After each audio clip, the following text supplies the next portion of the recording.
Hi everyone, in this CLO video I'm going to show us how we can use a tool called the pin tool. And it's something that's in our 3D window.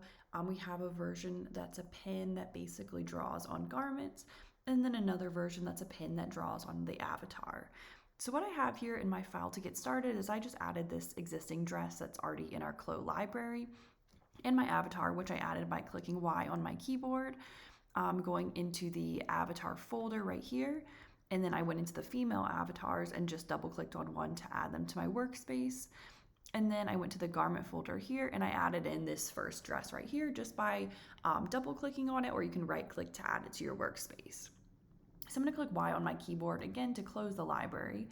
And we have the dress here in our 3D window. You can see it's already simulated and sewn together.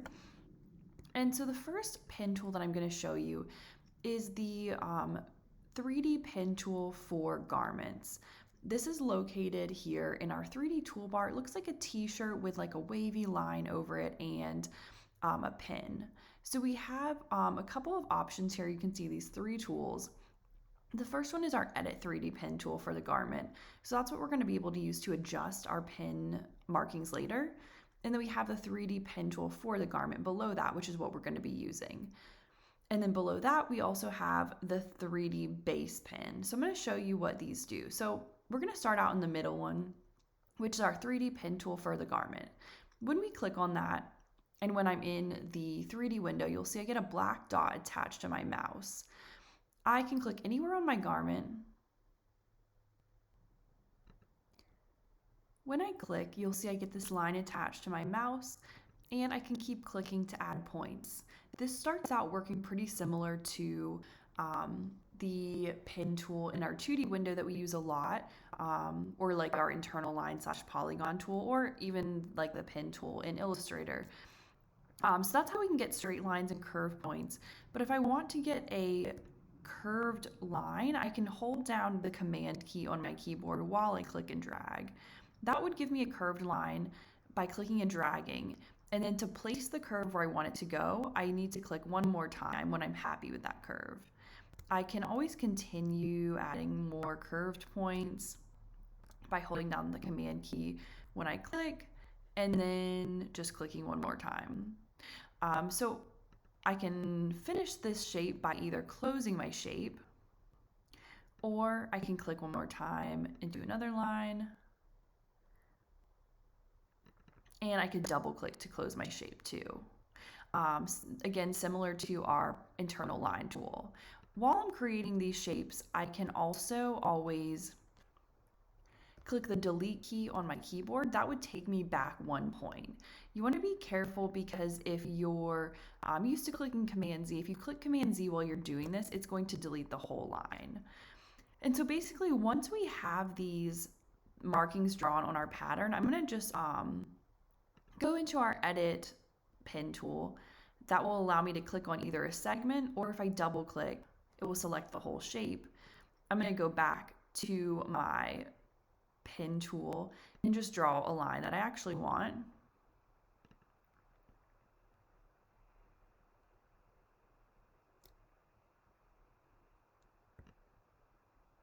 Maybe like a style line all the way across the dress or something.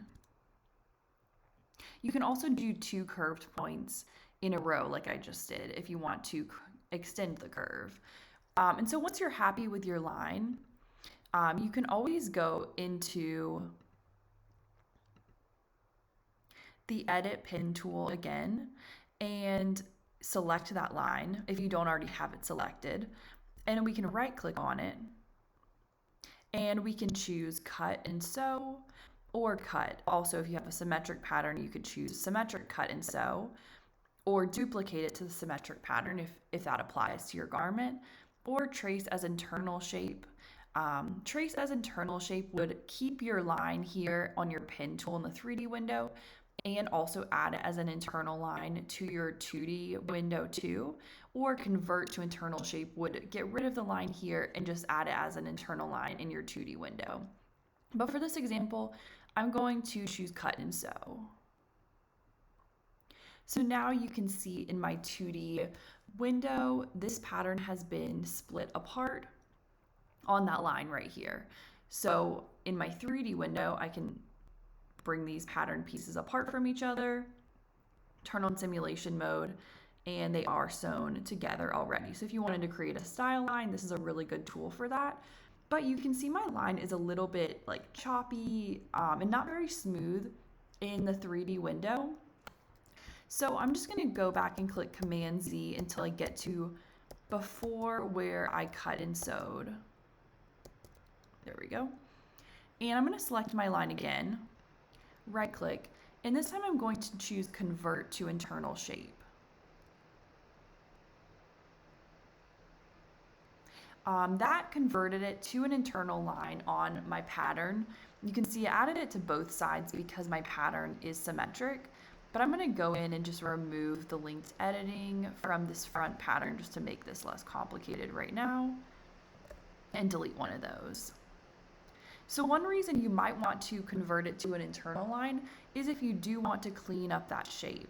So you can see here, now I have the line on my pattern as an internal line so that I can edit it. So I could go into my edit pattern tools and maybe use my edit curvature tool by clicking on any of these, and that will let me kind of drag the line a little bit if I want to slightly adjust it.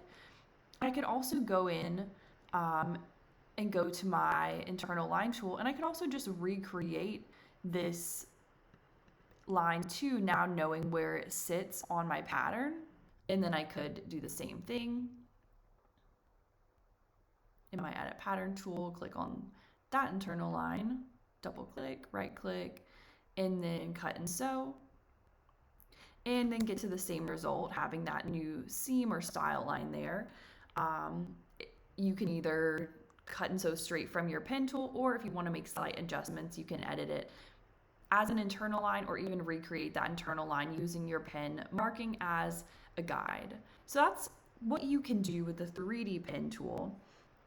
If we go into the 3D base pen right here, this starts out working the same way.